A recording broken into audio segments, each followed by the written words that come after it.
السلام علیکم ورحمۃ اللہ وبرکاتہ۔ قرآن اپنا حکم صادر کر چکا ہے۔ خطیب نے آواز میں جوش پیدا کرتے ہوئے کہا، اب میں آپ کے سامنے حقیقت پوری طرح بے نقاب کرتا ہوں۔ صلاح الدین ایوبی خدا کا بھیجا ہوا پیغمبر نہیں، وہ ایک طوفان ہے، ایک سیلاب ہے جو کفر کو گھاس کی سوکھی ہوئی پتیوں کی طرح بہا لے جانے کے لیے دمشق سے اٹھا ہے۔ آپ سب درخت سے ٹوٹ کر گری ہوئی ٹہنیاں ہیں، آپ کے پتے مرجھا رہے ہیں جو جھڑ کر اس طوفان کے ساتھ غائب ہو جائیں گے۔ ایوبی نے آپ پر چڑھائی نہیں کی، آپ اس کے راستے میں آگے ہیں۔ آپ کا حشر وہی ہوگا جو سیلاب کے راستے میں آنے والوں کا ہوتا ہے۔ خطیب سیف الدین نے گرج کر کہا، میرے دل سے اپنا احترام نہ نکالو۔ تم سیف الدین، خطیب نے باروب آواز میں کہا، تم زمین کے اس ذرا سے خطے کے بادشاہ ہو، ڈرو اس کی ذات سے جو دونوں جہان کا بادشاہ ہے۔ میرا احترام نہ کرو، میرے منہ پر تھوک دو، مگر اپنے رسول صلی اللہ علیہ وآلہ وسلم کے راستے سے نہ ہٹو۔ تم پر بادشاہی کا نشہ طاری ہے۔ ان بے وقار سالاروں نے اور تمہاری حکومت کے عہدے داروں نے تمہیں خوش رکھنے کے لیے تمہیں بادشاہ بنا ڈالا ہے۔ تم نہیں سمجھتے کہ یہ محض خوشامد ہے اور تم بادشاہ نہیں ہو۔ تم نہیں جانتے کہ یہ بے وقار خوش آمدی تمہارے دشمن ہیں، اپنی قوم کے اور اپنے ملک کے دشمن ہیں۔ تم پر زوال آئے گا تو یہ تمہیں پہچاننے سے بھی انکار کر دیں گے اور اس کے پاپوش چاٹیں گے جو تمہاری گدی پر بیٹھے گا۔ مجھے غصے سے نہ دیکھ سیف الدین، اپنا گھر دوزخ میں نہ بنا، تاریخ سے عبرت حاصل کر۔ ان غلاموں کی ذہنیت والوں نے ایک سے ایک جابر بادشاہ کو گدا کیا ہے۔ تاریخ بتاتی ہے کہ یہ ہوتا آیا ہے اور ہوتا رہے گا۔ افسوس اس پر ہے کہ رسول مقبول صلی اللہ علیہ وآلہ وسلم کی امت بھی اس تباہی کے راستے پر چل پڑی ہے۔ تیرے جیسے بادشاہ امت رسول صلی اللہ علیہ وآلہ وسلم کو تاریخ کی نظروں سے اوجل کر کے ہی دم لیں گے۔ لے جاؤ اسے یہاں سے، سیف الدین غصے سے کانپتی ہوئی آواز میں گرجا۔ اسے وہاں بند کر دو جہاں سے اس کی آواز میرے کانوں تک نہ پہنچ سکے۔ ایک سالار کے پکارنے پر 2 باڈی گارڈ اندر آئے۔ انہیں حکم دیا گیا کہ خطیب کو قید خانے میں لے جائیں۔ اسے جب دونوں بازوں سے پکڑ کر لے جا رہے تھے تو سیف الدین کو اس کی آوازیں سنائی دیتی رہیں۔ بادشاہی کا لالچ مذہب سے بیگانہ کرتا ہے۔ خوشامد پسند حکمران ملک اور قوم کو بیچ کھاتا ہے۔ کافر کی دوستی دشمنی سے بھی زیادہ خطرناک ہے۔ فلسطین ہمارا ہے، فلسطین میرے رسول صلی اللہ علیہ وآلہ وسلم کا ہے۔ تمہیں کافر اس لیے آپس میں لڑا رہا ہے کہ فلسطین پر اس کا قبضہ رہے۔ آپس میں لڑتے رہو گے تو قبلہ اول تم پر لعنت بھیجتا رہے گا۔ خطیب المخدوم کو گھسیٹ کر لے جا رہے تھے اور وہ بلند آواز سے بولتا جا رہا تھا۔ بہت سے فوجی باہر نکل آئے اور آن کی آن میں یہ خبر تمام تر موصل میں پھیل گئی، خطیب المخدوم پاگل ہو گیا ہے، خطیب کو قید خانے میں بند کر دیا گیا ہے۔ یہ آوازیں شہر میں گھومتے پھرتے خطیب کے گھر کے دروازے میں داخل ہو گئی۔ اس کے گھر میں خطیب کی نوجوان بیٹی تھی۔ اس گھر میں یہی 2 افراد تھے، یہ لڑکی اور اس کا باپ خطیب۔ خطیب کی یہ واحد اولاد تھی۔ اس کی بیوی عرصہ گزرا مر چکی تھی۔ خطیب نے دوسری شادی نہیں کی تھی۔ وہ اس بیٹی کے سہارے جی رہا تھا اور بیٹی اس کی خاطر زندہ تھی۔ بہت سی عورتیں اس کے گھر میں چلی گئیں۔ یہ گھر سب کے لیے بڑا قابل احترام تھا کیونکہ یہ خطیب کا گھر تھا۔ عورتوں نے لڑکی سے پوچھا کہ اس کے باپ کو اچانک کیا ہو گیا ہے، کیا واقعی وہ پاگل ہو گیا ہے؟ ایسا ہونا ہی تھا، لڑکی نے کہا، ایسا ہونا ہی تھا۔ اس کے انداز میں ٹھہراؤ سا تھا، افسوس اور گھبراہٹ نہیں تھی۔ اس کے بعد اس کے پاس جو بھی عورت آئی، لڑکی نے یہی کہا، ایسا ہونا ہی تھا۔ موصل میں خطیب کو قید خانے میں ڈال دیا گیا۔ حران میں 2 سالاروں شمس الدین اور شاد بخت کو گمشتگین نے قید خانے میں ڈال دیا تھا۔ گمشتگین کو پہلی بار پتہ چلا کہ اس کے یہ دونوں سالار دراصل صلاح الدین ایوبی کی آدمی اور جاسوس ہیں۔ ان دونوں کو قید خانے میں ڈال کر گمشتگین رات کے وقت قید خانے میں گیا۔ شمس الدین اور شاد بخت کو ان کی کال کوٹریوں سے نکلوا کر انہیں اس جگہ لے گیا جہاں قیدیوں سے راز اگلوانے کے لیے کئی ایک وحشیانہ طریقے اختیار کیے جاتے تھے۔ وہاں 2 آدمی اس طرح لٹکے ہوئے تھے کہ چھت کے ساتھ بندھی ہوئی رسیوں سے ان کی کلائیاں بندھی ہوئی تھیں۔ ان کے پاؤں زمین سے کوئی 2 فٹ اوپر تھے اور ٹخنوں کے ساتھ کم و بیش 10-10 سیر وزن کے لوہے کے ٹھوس گولے بندھے ہوئے تھے۔ موسم سرد ہونے کے باوجود ان کے جسموں سے پسینہ اس طرح پھوٹ رہا تھا جیسے ان پر پانی انڈیلا گیا ہو۔ ان کے بازو کندھوں سے الگ ہوئے جا رہے تھے، وہاں خون کی بدبو تھی اور گلی سڑی لاشوں کا تعفن بھی۔ انہیں دیکھ لو، گمشتگین نے دونوں بھائیوں سے کہا۔ اس قید خانے میں آنے تک تم میری فوجوں کے مالک تھے، شہزادے تھے، اب تم بیکار جذبات میں الجھ کر اس دوزخ میں آ گئے ہو۔ تم غدار ہو، تم میری آستین میں سانپوں کی طرح پلتے رہے ہو۔ میں تمہیں اب بھی بخش دینے کے لیے تیار ہوں۔ مجھے صرف یہ بتا دو کہ جن لڑکیوں کو تم نے یہاں سے بھگایا اور جو 2 آدمی ان کے ساتھ گئے ہیں وہ کہاں گئے ہیں اور یہاں سے کیا کیا راز لے کر گئے ہیں۔ شمس الدین اور شاد بخت مسکرا دیے اور خاموش رہے۔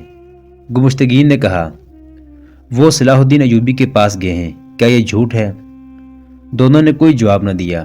گمشتگین نے کہا، ان دونوں کو دیکھ لو، یہ تو جوان ہیں، اس لیے ابھی برداشت کر رہے ہیں۔ تم دونوں کو میں نے ان کی طرح لٹکا کر پاؤں کے ساتھ وزن باندھ دیا تو تم تھوڑی سی دیر میں اپنا سینہ کھول کر میرے سامنے رکھ دو گے۔ اس کے بغیر ہی مجھے سب کچھ بتا دو۔ وہ کوئی راز نہیں لے گے، شمس الدین نے کہا، یہاں کوئی راز نہیں۔ تمہارے متعلق سلطان ایوبی اچھی طرح جانتا ہے کہ تم صلیبیوں کی مدد سے اس کے خلاف لڑنے کی تیاری میں ہو۔ ایوبی پوری تیاری کر کے تمہاری سرکوبی کے لیے آیا ہے، یہاں سے کوئی کیا راز لے جائے گا؟ راز صرف یہ فاش ہوا ہے کہ ہم دونوں بھائی تمہاری فوج کے سالار تھے، تم ہمیں معتمد سمجھتے رہے، لیکن ہم دراصل سلطان ایوبی کے آدمی ہیں۔ میں دوسرا راز بھی تمہیں بتا دیتا ہوں، شمس الدین کے بھائی شاد بخت نے کہا۔ یہ اتفاق ایسا ہو گیا ہے کہ 2 مسلمان لڑکیاں تمہارے پاس تحفے کے طور پر آ گئیں۔ ہمیں پتہ چل گیا کہ وہ مظلوم ہیں اور مسلمان ہیں۔ تمہارا بنایا ہوا قاضی ابوالخاشب تم سے پہلے ان لڑکیوں کو اپنے ساتھ لے جانا چاہتا تھا۔ ہم نے لڑکیوں کو اپنی بیٹیاں سمجھ کر بھگا دیا اور ابوالخاشب نے ہمارے لیے ایسے حالات پیدا کر دیے کہ ہم نے اسے قتل کر دیا اور تمہیں پتہ چل گیا۔ تم نے ہمیں قید کر دیا۔ اگر ہم قید نہ ہوتے تو ہمارا ارادہ یہ تھا کہ جب تم سلطان صلاح الدین ایوبی کے خلاف ہمیں بھیجو گے تو ہم پوری فوج کو سلطان ایوبی کے گھیرے میں لے جا کر ہتھیار ڈال دیں گے۔ ہماری یہ آرزو پوری نہ ہو سکی۔ ہم پھر بھی کامیاب ہیں، شمس الدین نے کہا۔ تم ہمیں سزائے موت دے دو، ہمیں چھت سے لٹکا کر ہمارے پاؤں کے ساتھ 20-20 سیر وزن باندھ دو، ہمارے بازو کندھوں سے الگ کر دو، ہمیں اذیت کا کچھ احساس نہیں ہوگا۔ اللہ کی راہ پر چلنے والوں کے لیے تیر پھول بن جاتے ہیں، جسم فنا ہو جاتے ہیں، روحیں نہیں مرا کرتی۔ اللہ کی راہ میں قربان ہونے والوں کی روحیں اللہ تعالیٰ کو عزیز ہوتی ہیں۔ مجھے واز نہ سناؤ، گمشتگین نے کہا، مجھے وہ راز بتاؤ غدارو جو تم نے صلاح الدین ایوبی کو بھیجا ہے۔ تم ہمیں غدار کہتے ہو، شمس الدین نے کہا۔ یہی راز ہے جسے تم چھپانا چاہتے ہو کہ غدار کون ہے۔ تم یہ راز آنے والی نسلوں سے اور تاریخ سے بھی نہیں چھپا سکو گے کہ تم غدار ہو۔ تاریخ پکار پکار کر کہے گی کہ صلاح الدین ایوبی فلسطین کو صلیبیوں سے آزاد کرانے کے لیے نکلا تھا، مگر گمشتگین نام کا ایک مسلمان قلعے دار اس کے راستے میں حائل ہو گیا تھا۔ تم اگر اتنے پکے مسلمان ہوتے تو ہندوستان ہندوؤں کے حوالے کر کے نور الدین زنگی کے پاس نہ بھاگے آتے۔ گمشتگین نے طنزیہ کہا، تم غلام ملک سے آئے ہو۔ ہندوستان کو ہم نے ہندوؤں کے حوالے نہیں کیا تھا، شاد بخت نے جواب دیا۔ وہاں بھی تم جیسے مسلمان موجود تھے جنہوں نے ہندوؤں سے دوستی کی اور تمہاری طرح اپنی ذاتی بادشاہی کے خواب دیکھے۔ بادشاہی کا نشہ انہیں لے بیٹھا اور ہندو سارے ملک پر ہاتھ صاف کر گیا۔ اگر ملک کی قسمت سالاروں کے ہاتھ میں ہوتی تو آج ہندوستان عرب کی سرزمین کے ساتھ ملا ہوا ہوتا، مگر وہاں کی فوج کو بادشاہوں نے اپنا غلام بنا لیا تھا۔ میں تمہیں 2 دن اور سوچنے کا موقع دیتا ہوں، گمشتگین نے کہا۔ اگر میرے سوالوں کے جواب مجھے دے دو گے تو ہو سکتا ہے تمہیں اس جہنم سے نکال کر تمہارے گھروں میں تمہیں نظر بند کر دوں۔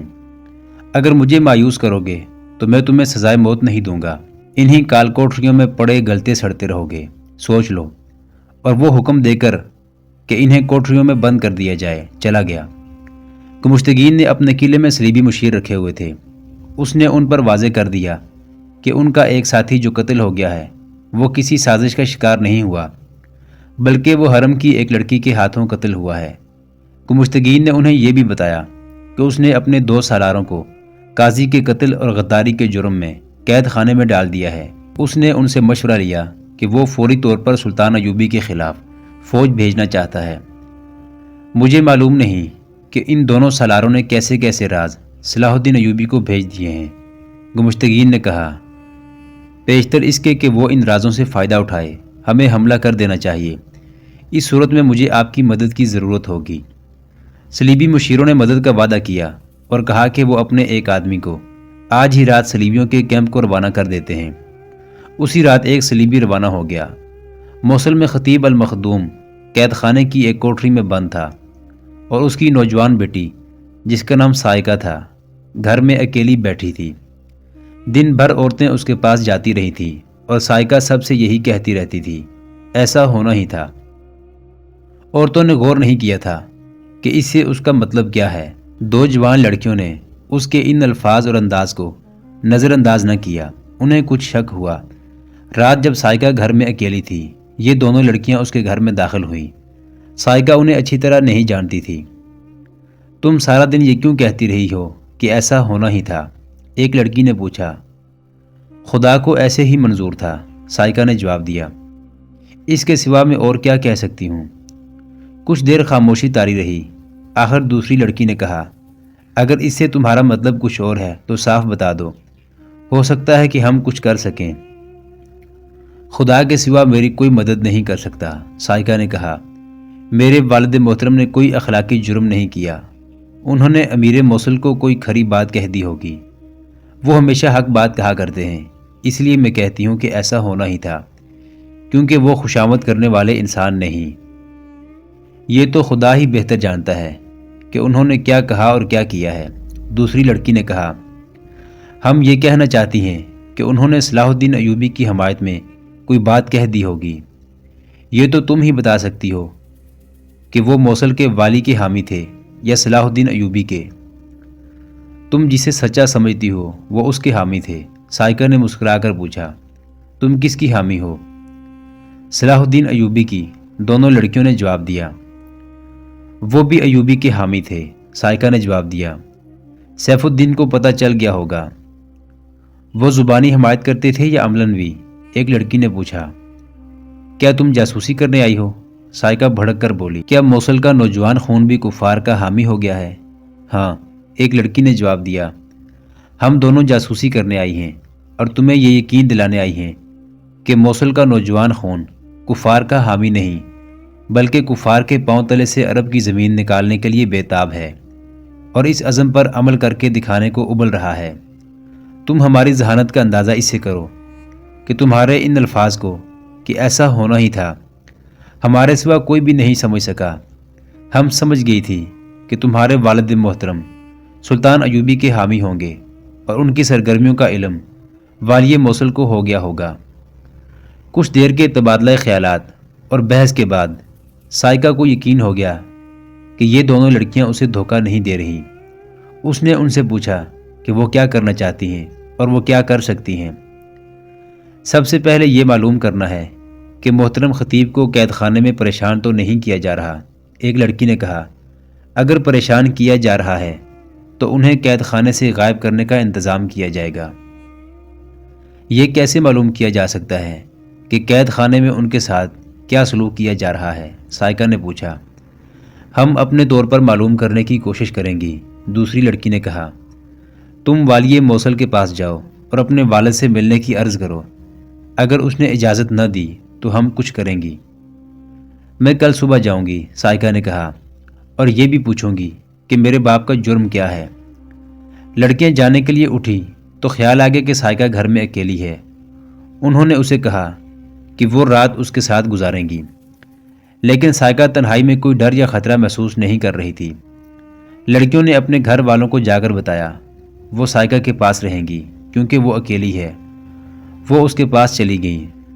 سردیوں کا موسم تھا، وہ کمرے میں سو گئی۔ آدھی رات کے وقت ایک لڑکی بیت الخلاء میں جانے کے لیے باہر نکلی تو صحن سے آگے جو برآمدہ تھا وہاں اسے ایک سیاہ سایہ حرکت کرتا نظر آیا اور وہ کہیں غائب ہو گیا۔ لڑکی ڈری نہیں، وہ کمرے میں چلی گئی، اپنی سہیلی کو جگایا اور اسے بتایا۔ دونوں کے پاس خنجر تھے۔ خنجر ہاتھ میں لے کر وہ برآمدے میں گئی، ادھر ادھر دیکھا، انہیں کچھ بھی نظر نہ آیا۔ وہ صحن میں آئی۔ انہوں نے سائقہ کو نہیں جگایا تھا، لیکن سائقہ کی آنکھ کھل گئی۔ دونوں سہیلیوں کو کمرے میں غیر حاضر دیکھ کر وہ باہر چلی گئی۔ سہیلیوں کو پکارا، وہ آئی تو انہوں نے اسے بتایا کہ برآمدے میں ایک سایہ حرکت کر رہا تھا، کسی انسان کا معلوم ہوتا تھا۔ چلو چل کر سو جاؤ، سائقہ نے ان سے کہا، تم جب بھی باہر نکلو گی تمہیں ایک سایہ ہلتا جلتا نظر آئے گا، آگے جا کر کسی سائے کو خنجر نہ مار دینا۔ یہ سائے کیسے ہیں؟ ایک لڑکی نے پوچھا۔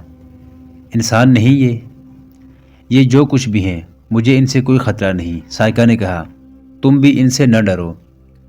مگر اب دونوں لڑکیاں ڈرنے لگی تھیں۔ وہ صرف انسانوں سے نہیں ڈرتی تھیں۔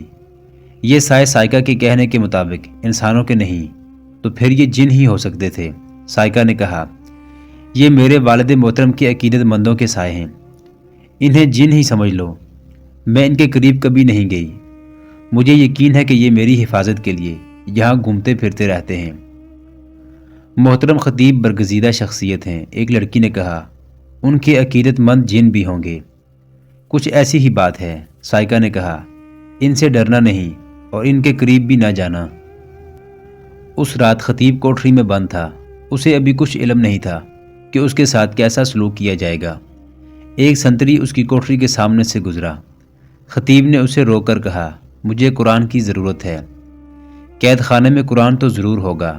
یہاں قرآن؟ سنتری نے طنزیہ لہجے میں کہا، یہاں قرآن پاک پڑھنے والے نہیں آیا کرتے، یہ جہنم ہے، یہاں گناہگار آتے ہیں، سو جاؤ۔ سنتری آگے چلا گیا۔ خطیب حافظ قرآن نہیں تھا، اسے بہت سی صورتیں اور آیتیں یاد تھیں۔ اس نے سورہ الرحمن کی تلاوت بلند آواز سے شروع کر دی۔ ایک تو سورہ الرحمن کا اپنا تاثر ہے جو پہاڑوں کا بھی جگر چاک کر ڈالتا ہے، اس کے ساتھ خطیب المخدوم کی سریلی آواز کا سحر انگیز سوز، قید خانے کے مقید ماحول پر جیسے وجہ طاری ہو گیا ہو۔ اس نے یہ سورہ مبارکہ ختم کی تو اسے محسوس ہوا کہ وہ اکیلا نہیں۔ دروازے کی طرف دیکھا، وردی میں جیل کا کوئی عہدیدار کھڑا تھا، اس کی آنکھوں سے آنسو بہہ رہے تھے۔ تم کون ہو؟ عہدیدار نے خطیب سے پوچھا۔ میں 6 سال سے اس قید خانے میں نوکری کر رہا ہوں، قرآن کی آواز پہلی بار سنی ہے، اور ایسی آواز بھی پہلی بار سنی ہے جو میرے دل میں اتر گئی ہے۔ میں نے قرآن نہیں پڑھا، حالانکہ یہ میری مادری زبان میں لکھا گیا ہے۔ میں موصل کا خطیب ہوں، خطیب نے جواب دیا۔ اور آپ کا جرم؟ عہدیدار نے حیرت سے چونک کر پوچھا۔ صرف یہ کہ میں قرآن کی زبان میں بات کیا کرتا ہوں، خطیب نے جواب دیا۔ میرا جرم یہ ہے کہ میں نے اپنے بادشاہ کا حکم نہ مانا اور قرآن کے حکم کو مقدم جانا۔ پھر پڑھو، عہدیدار نے التجا کے لہجے میں کہا۔ میرے اندر ایک زہر ہے جو قرآن کے الفاظ نے اور آپ کی آواز نے نکالنا شروع کر دیا ہے۔ میں آپ کو حکم نہیں دے رہا، التجا ہے۔ خطیب نے پہلے سے زیادہ وجد آفریں آواز میں سورۃ الرحمن پڑھی۔ عہدیدار کوٹری کی موٹی موٹی سلاخوں کو پکڑے کھڑا رہا اور اس کے آنسو بہتے رہے۔ خطیب خاموش ہوا تو عہدیدار نے آنکھیں بند کر کے دھیمی آواز میں سورہ یاسین کی بعض آیات دہرانی شروع کر دی۔ اگر آپ کی آواز میں یہ جادو ہے تو آپ کے معتقدوں میں جنات بھی ہوں گے، عہدیدار نے کہا۔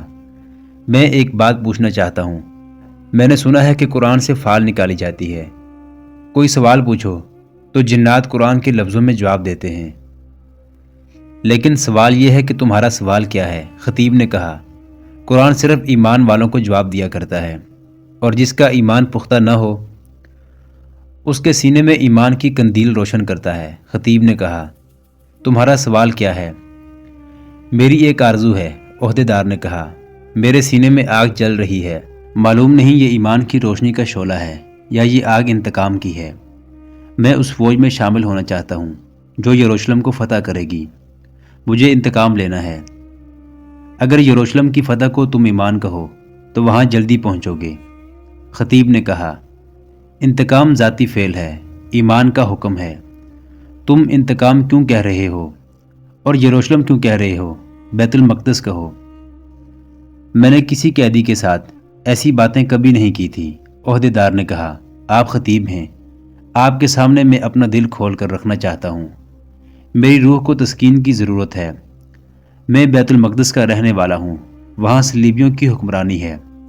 مسلمانوں کو وہاں بھیڑ بکریاں اور جانور سمجھا جاتا ہے۔ صلیبی جس مسلمان کو چاہیں قتل کر دیں، جسے چاہیں قید خانے میں ڈال دیں۔ بیگار کا رواج تو عام ہے، جس گھر میں لڑکی جوان ہو ان کا دم تو خشک رہتا ہے۔ وہاں کے مسلمان سلطان ایوبی کی راہ دیکھ رہے ہیں۔ 7 سال گزرے۔ ایک روز ایک صلیبی نے مجھے پکڑ لیا اور ساتھ لے گیا۔ اس کا کوئی سامان اٹھا کر اس کے گھر تک لے جانا تھا۔ اس نے مجھے سامان اٹھانے کو کہا تو میں نے انکار کر دیا۔ اس نے میرے منہ پر تھپڑ مار کر کہا کہ مسلمان ہو کر تم میرا حکم نہ ماننے کی جرت کر رہے ہو۔ میں نے اس کے منہ پر گھونسا مارا، وہ گرا تو میں نے اس کے سر کے بال مٹھی میں لے کر اسے اٹھایا اور دوسرا گھونسا مار کر اسے پھر گرا دیا۔ محترم ناظرین، سلطان صلاح الدین ایوبی کی تاریخ پر مشتمل سیریز دیکھنے کے لیے چینل کو سبسکرائب ضرور کر لیں۔ گزشتہ اقساط دیکھنے کے لیے چینل پر پلے لسٹ کا وزٹ کریں۔ ویڈیو کو لائک اور شیئر ضرور کیجیے۔ آج کی قسط کے بارے میں کمنٹ باکس میں اپنی رائے سے آغاز ضرور کریں۔ اللہ آپ کا حامی و ناصر ہو۔